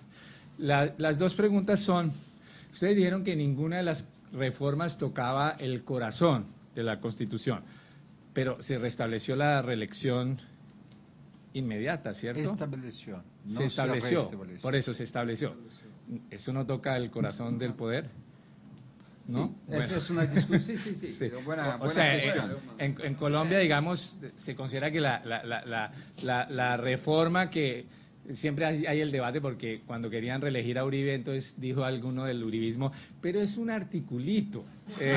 Entonces siempre hay el debate. Bueno, un articulito que cambió toda la estructura y arquitectura de poderes, porque si uno tiene una constitución pensada sin reelección, entonces, por ejemplo, todo el tema de los periodos de los magistrados de las cortes, todo el tema de quién elige a los miembros de los organismos de control, si uno tiene un presidente que incide en eso, altera toda la arquitectura institucional. Y ahí Mauricio escribió un excelente libro que se llamaba Mayoría sin democracia, en donde muestra todo ese impacto en la arquitectura institucional de la reelección. Y la segunda pregunta era sobre el papel del Poder Judicial. Yo había leído alguna vez algún texto en donde decían, no, mire, en Brasil sí hay mucho activismo, pero el activismo, a diferencia del de Colombia, que es un activismo de cúpula, que irradia sobre los niveles inferiores del Poder Judicial, ahí lo que habría es más un activismo de los jueces que es restringido por la Corte Suprema. La pregunta es si esa idea tiene algún sentido o no. Vamos lá? Você começa? Tá bom, então voy a empezar por su discusión, que es más concreta, las dos preguntas por lo menos. Bueno, la discusión sobre lo activismo. Yo estoy en pleno acuerdo con Leonardo de que hay una mudanza completa del rol del judiciario en la sociedad brasileña en los últimos 20 años. En fin, mi vida pasé escribiendo sobre esto. Entonces, concuerdo que hay una mudanza muy fuerte. Lo que dice respecto a ligación con la Constitución, en qué medida lo cambio es una consecuencia de la mudanza constitucional. También tengo dicho desde 20 años atrás de que la dimensión de los derechos creados impuso una nueva agenda a lo judiciario, porque en el primer momento no hay un cambio de las estructuras de lo judiciario. Era lo mismo judiciario que básicamente fue mantenido, pero con la obligación de garantizar una otra constitución. Y los actores sociales hicieron este uso, el Ministerio Público ha hecho las defensorías públicas, entonces se crea una nueva agenda con nuevas identidades sociales al judiciario. Bueno, lo judiciario ha respondido a esta nueva agenda de una manera ambigua. Sectores del judiciario, Rio Grande del Sur, conocido como un estado donde hubo un activismo más fuerte, que es complicado hablar de activismo cuando la Constitución es quien da los derechos. Imaginamos técnicamente el activismo cuando Luis inventa un derecho que no existe, pero el caso no es un activismo de creación, pero una posición muy de integridad, de exigencia de aquello que fue constitucionalizado. Entonces, sin duda alguna, hay un cambio. ¿Cuál es un de problema que lo artículo de Octavio Ferraz, que es un artículo importante, que tiene una respuesta tan importante cuanto de César, no respuesta inmediata, pero un artículo que responde indirectamente, es que siguiendo la tradición patrimonialista, etc., hay una fragmentación de muchos litigios públicos, por ejemplo, en el área de medicamentos, donde sectores más afluentes de la sociedad fueron aquellos que más litigaron y, por tanto, más se beneficiaron de una constitución extremadamente generosa y que en un momento lo Supremo dice, no admitimos más esta litigancia individualizada, fragmentada, sino queremos hacer un litigio público. Entonces, hay perversiones del exceso del uso y del exceso de generosidad del judiciario en conceder a todos un tratamiento de $1 millón en una clínica en Miami.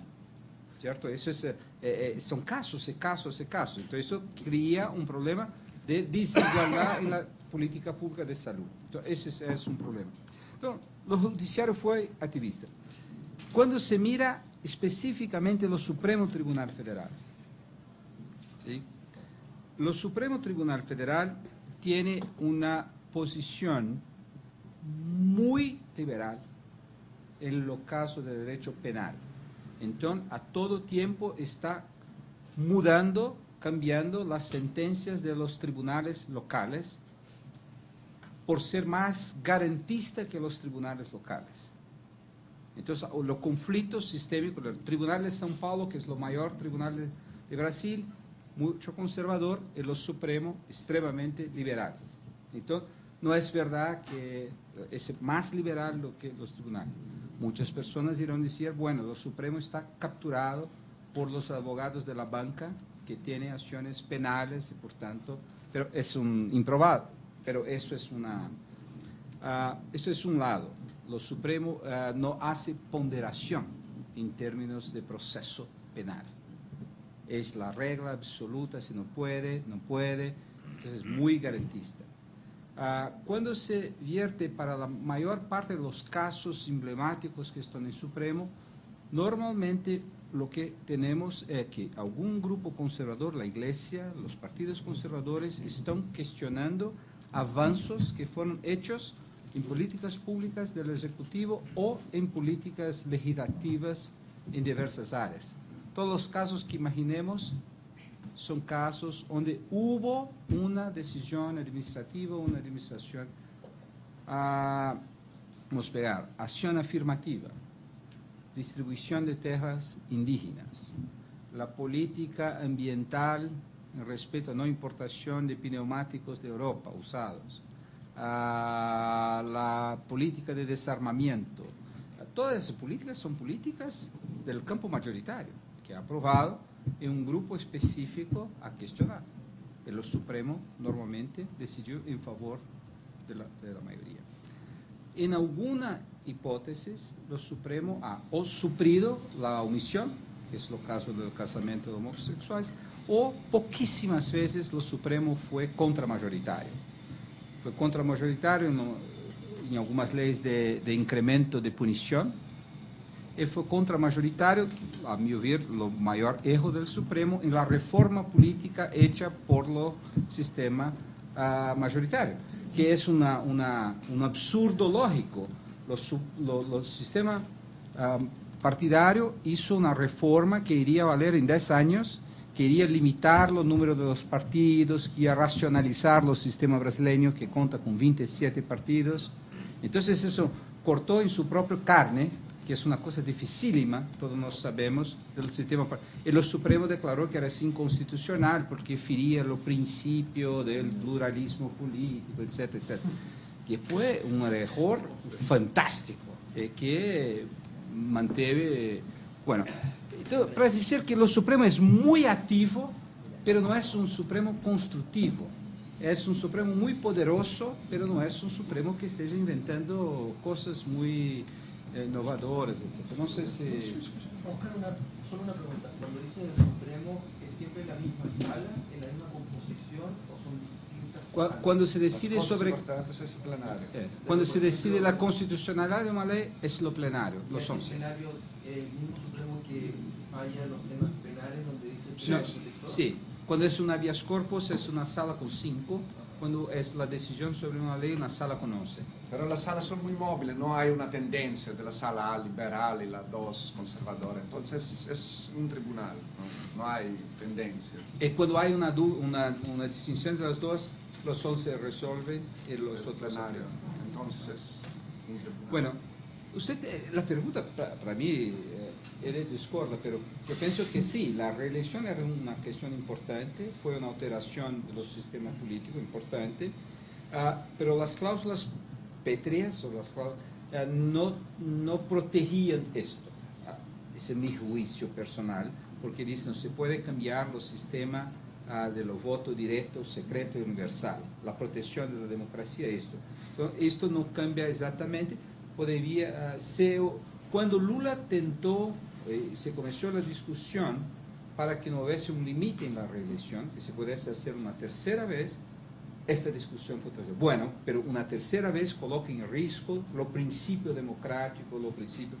Entonces, aparentemente el Supremo claramente dice, no, esto no es posible. Esto no es posible. Entonces, as perguntas dos outros?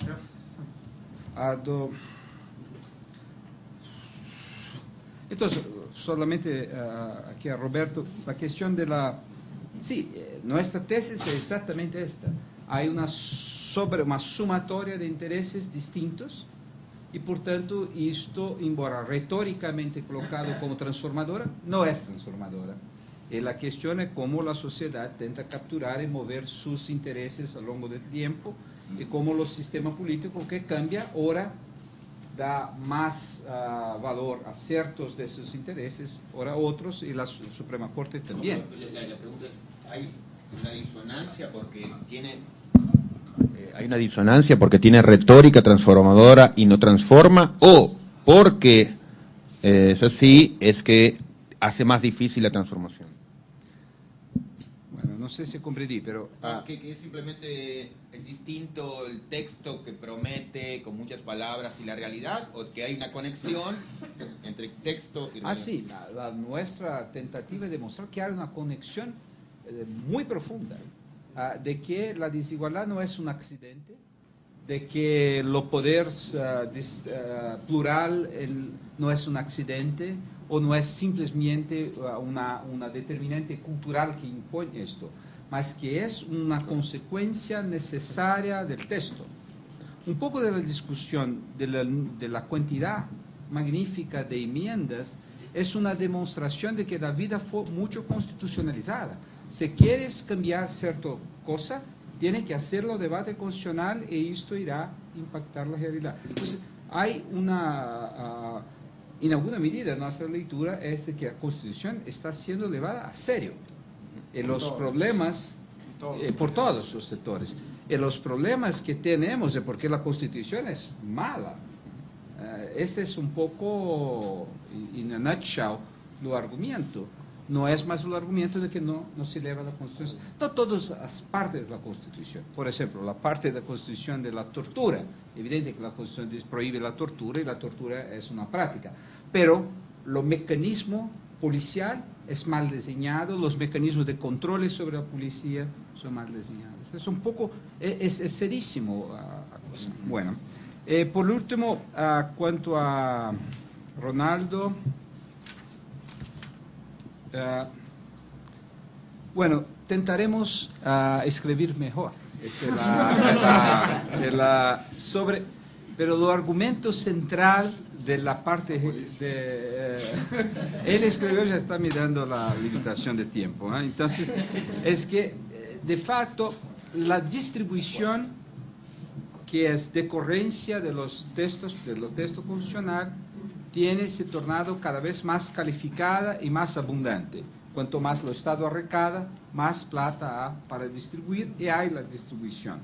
Entonces, claro, tenemos en visto que esto es importante, pero que como la distribución tiene reducido la pobreza, y tiene el impacto sobre eso, pero la base tributaria esencial es la base del impuesto de consumo, parte de la pobreza que es reducida, es transferida de vuelta al Estado. Ese es un poco el argumento central es que Ronaldo tiene razón. Tal vez no sea un problema del diseño constitucional acá, pero de implementación de la política tributaria. Por ejemplo, cuando los impuestos sobre la renta es muy precariamente implementado, los impuestos sobre transferencias a IVA es muy eficientemente implementado. Pero la Constitución cría los dos, la cuestión es de implementar, tal vez sea un argumento. Pero iremos retornar a esto, no sé. 5 minutos. No sé.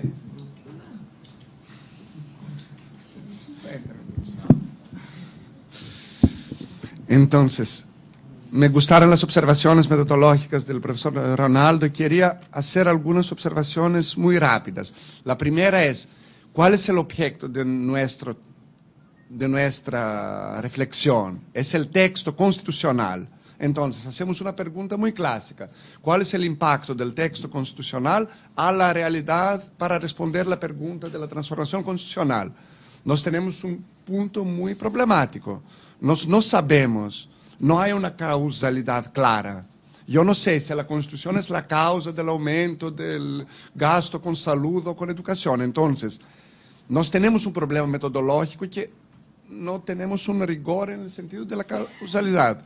Entonces, estamos trabajando en un espacio, podría decir que sin derechos sociales en la Constitución, la salud mejoraría de la misma manera. Entonces, yo no puedo decir que la causa de la transformación o de la desigualdad es la Constitución. Estamos haciendo hipótesis problemáticas, pero eso es el propio de la teoría de la Constitución. Entonces, yo me quedo tranquilo sin poder comprobar que la Constitución es la causa, mas estamos colocando esa pregunta: ¿el texto constitucional es relevante para combater dos enemigos o contra dos posibilidades teóricas? Un minimalismo, un pesimismo que diría, como Marcelo Neves, que la Constitución es simbólica, todo es capturado por la política, el texto no es relevante solo como retórica, y un maximalismo de los socialistas que dicen que la Constitución es transformadora, debe ser llevada muy a serio, y todo eso. Entonces, no funciona porque es sabotada por la CIA, los americanos, los alienígenas, entonces, todo eso. Entonces, nuestra propuesta teórica es decir que todo es resiliente sin poder comprobar que el texto constitucional, la norma tal que no gusta a la profesora Paola, por ejemplo, esta norma es la causa de una mejoría de las políticas sociales.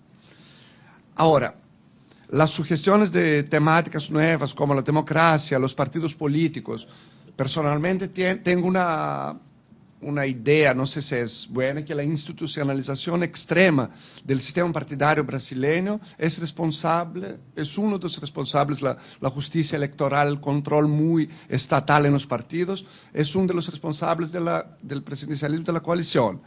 Hay el papel del judiciario, que estoy de acuerdo con el profesor Oscar plenamente, que el judiciario no tiene un papel activista, tiene un papel selectivo de implementación de derechos sociales. Entonces, una investigación de los tribunales de justicia, de los tribunales federales y todo eso, podría responder a la pregunta: es distinto de lo supremo. Pero la pregunta es, ¿los tribunales implementan los derechos sociales? ¿Tienen una línea? Eso no lo investigamos por imposibilidad de tiempo y de recursos. 0 minutos. Entonces, también el federalismo es un tema muy relevante, la función del federalismo en Brasil, que no analizamos. Entonces, todas esas son buenas sugerencias para futuras análisis. Pero hay un otro problema, la llamada, con la profesora Soraya estamos escribiendo un texto hace 5 años, sobre la llamada bipolaridad tributaria.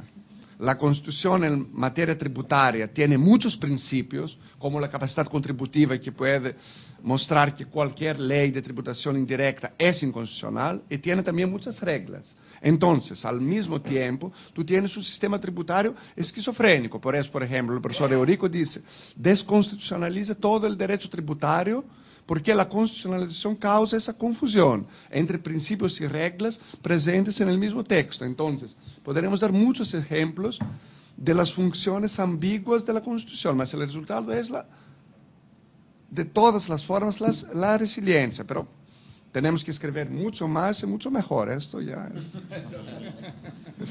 claro. Menos y mejor. Gracias.